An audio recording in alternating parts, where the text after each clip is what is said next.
Dia 28 de junho é comemorado o Dia Internacional do Orgulho LGBTQIA+. Mas você sabe por que essa data foi escolhida? Neste dia, em 1969, policiais invadiram o bar de Stonewall Inn, em Nova York, e fizeram uma agressiva abordagem ao público que frequentava o local. Esse tipo de abordagem contra homossexuais e travestis era comum na região. Mas naquela noite, a população resolveu dar um basta. A ação violenta da polícia mobilizou intensos protestos que ficaram conhecidos como a Rebelião de Stonewall. Desde então, a data ficou marcada como Dia do Orgulho LGBTQIA+. E em vários locais do mundo acontecem marchas, festas e desfiles pelo direito desta população. No Brasil, a Parada LGBT de São Paulo se tornou a maior do mundo e neste ano reuniu 4 milhões de pessoas na Avenida Paulista. A história do movimento LGBT também é marcada pelo HIV, que no seu surgimento, nos anos 80, chegou a ser chamado de peste gay. E será que esse estereótipo existe até hoje? Para falar sobre o tema, vamos conversar com o Thompson Leão, psicólogo, especialista em pessoas vivendo com HIV e que também vive com o vírus. Aí eu vou começar com um pouco de história. Primeiro que a gente está há 50 anos de que o homossexualismo, que era a terminologia que era utilizada no DSM anterior, ali do ano de 1973, que era considerado como uma doença. Após esse período, foi em 1973 que teve o declínio, se eu não me engano. Mas se eu não me engano é essa data mesmo, que retirou o conceito de doença, de homossexualismo, e transferiu para uma orientação, que é a homossexualidade. Então eu estou dizendo que há 50 anos atrás, que é a idade da minha avó, ela entendia que ser gay era uma doença. Tivemos esse declínio logo 10 anos após, que foi mais ou menos 1980, nós tivemos ali o fim da ditadura e começamos a ter uma liberdade sexual. Dentro dessa liberdade sexual, primeiro porque estava todo mundo muito reprimido, né? A ditadura trouxe uma repressão sexual muito grande, uma repressão para as pessoas muito grande. E após esse período, as pessoas começaram a tentar aflorar os seus desejos, os seus sentimentos, porque elas queriam curtir a vida, elas queriam viver. Então nós temos ali um breve histórico de mais ou menos 2 anos, onde as pessoas começaram a expandir de novo, a falar sobre sexo de uma forma muito livre. Infelizmente, por cargas d'água, tivemos aí, não sabemos de onde até hoje, a primeira infecção de HIV no Brasil. Nessa primeira infecção, por não ter muitos estudos naquele momento, as mídias, que eram tanto rádio quanto TV daquele momento histórico, eles começaram a disseminar informações que eles não tinham conhecimento. É tanto que existem muitos recortes de falar de uma peste gay, de uma praga de Deus, de pessoas punitivas, e para reforçar, foi criado historicamente os 5Hs. Eu não sei se você já sabe dessa parte histórica do HIV, mas os 5Hs eram que somente gays, pretos, prostitutas, hemofílicos e usuários de heroína poderiam ser infectados pelo HIV. Então, ou seja, criaram aí uma classificação de pessoas sociais que estavam possibilitadas a serem infectadas. Uma doença misteriosa que era totalmente desconhecida há 2 anos, segundo as autoridades médicas americanas, transformou-se nos últimos meses na epidemia mais violenta do século.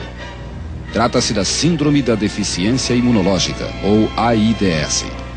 Nos últimos 18 meses, cerca de 1.000 pessoas nos Estados Unidos contraíram esta doença e mais de 500 já morreram. Então, isso trouxe um resquício já para os filhos dos meus avós, que foram 10 anos depois, de que existia um grupo social que representava a infecção do HIV. E isso disseminou de uma forma muito forte. Então, nós temos aí a homossexualidade dentro desse estereótipo, reforçando que há 10 anos atrás era uma doença. Logo, se 10 anos atrás era uma doença, agora é um grupo específico taxado para ser infectado pelo HIV, isso vai trazer, sim, um reflexo de preconceito social. Então, como os meus avós falaram para os meus pais replicaram essa informação hoje, então nós temos um inconsciente social de que essas representações, esses pensamentos que foram construídos, são pensamentos que refletem e falam que nós somos os únicos grupos que podemos contrair HIV, só em ser infectado, tá? Que é o termo correto. Mas hoje estudos já mostram que heterossexuais, eles têm um índice muito maior de infecção do que os homossexuais. Quando fala-se de HIV, eu não falo da infecção. Eu falo da história que se construiu por como que se contrai essa infecção. O HIV, ele não está somente na representação social da infecção. Ele está porque, na maioria dos casos, ser infectado por HIV, eu tenho que falar de sexo.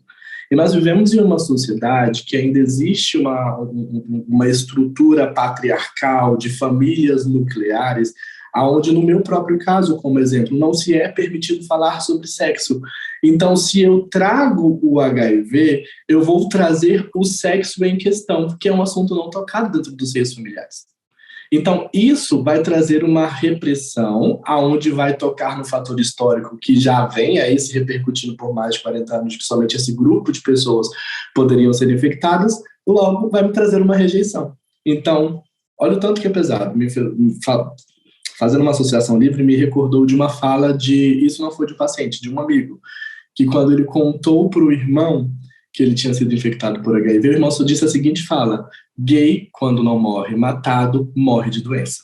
Legal. Agora, para o hétero, existe um lugar de que ser hétero é o normal, é o idealizado pelas instituições que nos rege hoje, porque nós temos aí ainda um padrão dogmático de que o homem foi feito somente para a mulher.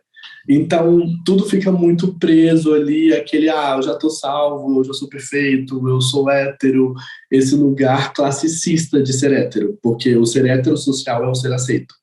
O ser homossexual, ainda existe uma rejeição. O HIV, dentro do processo de autocuidado, dentro do processo ali de adaptação, é muito importante que a pessoa olhe para o seu próprio contexto histórico. E tem um estudo que eu li que o HIV ele trouxe ali um autocuidado muito grande. Por quê? Porque ele faz que você olhe para você e que você traga esse olhar de entender as suas próprias questões. Então, o primeiro movimento que nós podemos fazer é não negar. Porque é preciso que exista uma aceitação desse processo de viver com HIV para que eu consiga integrar o meu eu e perceber que o HIV é somente uma parte de um todo. Ele não é o determinante do todo. E hoje, infelizmente, existe ainda uma taxa social de que se eu vivo com HIV, o HIV me determina. Mas não. Ele é só uma parte, porque eu sou um ser que trabalha, eu sou um ser que produz, eu sou um ser que contribui socialmente, eu sou um ser que posso me relacionar, eu sou um ser que posso procriar, porque hoje os avanços científicos me permitem procriar. Então, a gente tem que começar a internalizar que somos seres possíveis. E, às vezes, o que é mais difícil pós-diagnóstico é olhar para esse lugar de possibilidade, esse lugar de suficiência, esse lugar de autoacolhimento, porque não depende somente do outro me acolher ou somente do outro me aceitar. Mas o processo de viver com HIV está muito mais no lugar de como eu vou me entender e como eu vou me colocar nesse lugar de que eu posso fazer algo por mim, diferente para mim, e que eu não sou determinado por uma parte. Eu não sou determinado pela minha orientação, eu não sou determinado por viver com HIV, mas eu sou um ser humano constituído de várias outras faces que também podem ser vistas, como, por exemplo, eu estou aqui no lugar de fala, falando, sendo gay, vivendo com HIV, sendo preto, indígena. Então, eu tenho tantas outras facetas que eu preciso me reduzir somente a uma. Então, talvez seria muito a gente começar a ampliar essa consciência de não se reduzir a uma parte.